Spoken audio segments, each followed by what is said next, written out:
Today set to vote on a key amendment. It could take the president out of the equation when it comes to the Keystone pipeline.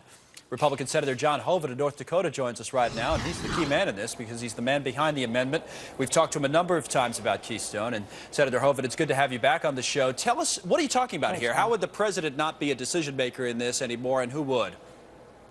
Under the Commerce Clause of the Constitution, Congress has the authority to regulate and oversee trade with foreign countries. So we have the authority to approve the project. Okay, so so then it would just go back to the Congress, or who else would get involved in this if the amendment were to be passed? Essentially, the way our legislation works is that we would approve the Keystone XL pipeline project. House would have to do the same. We believe it'll pass in the House. This amendment would be attached to the highway bill, so I think it'd be very difficult for the president to veto it. All right, now let me talk to you and about some inside baseball stuff, about some politics, and because that's the way it works on Capitol Hill. You talked about the way it may pass the House. Now, the Senate, you're going to have to peel off some Democratic support in order to get this thing passed, I would think. You have Senator Ron Wyden, who's a Democrat out of Oregon. He has an alternative plan out there, which would basically say, all right, yes, Keystone's okay, but anything that comes out of it must be sold here in the United States. All the products have to be sold here. So the way a lot of people are looking at it now, so maybe the Democrats will vote for that instead of your amendment. You say what? That amendment is designed to draw support away from my amendment because our amendment will help address gasoline prices. So there's a lot of pressure to vote for our amendment. So the other amendment is designed to draw support away from our amendment as kind of a cover vote, if you will. But that amendment, the Democrat alternative, will block Keystone development, which means we won't get that supply from Canada, which means higher gas prices. Why would it block it? Why wouldn't it work? What's wrong with that amendment? Number of things. First, after 3.5 years of study, it says start over again.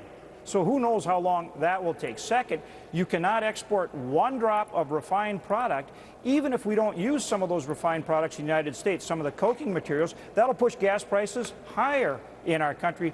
Third, all the inputs have to be bought in the United States. Hey, they're buying 75% of the steel, 90% of all the other materials. Some of those have already been purchased, so you can't buy 100%. So this takes protectionism to an absurd level. I have two more quick things. It doesn't work. Got it. Two more quick things for you. Number one, there have been some reports out there. This is why it's such a big deal today. The president's personally involved in this and lobbying the Democrats, basically not to vote for your amendment. Is that true to your knowledge?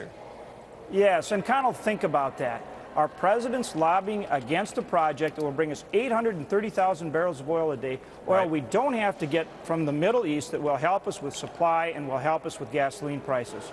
Unbelievable. So but even with that, you can get some Democrats? Who can you get on your side? Do you have any names, or do you know? We have co-sponsors, Joe Manchin, Mary Landrieu, and so we hope to get others. But obviously with a 60-vote threshold, it's tough when they put up this other amendment and the White House is working against it. But you think you can get it? Look, we're going to keep working it. We hope to get it this time. If we don't, we're going to continue on. This is important for our country. All right, Senator, thank you very much again.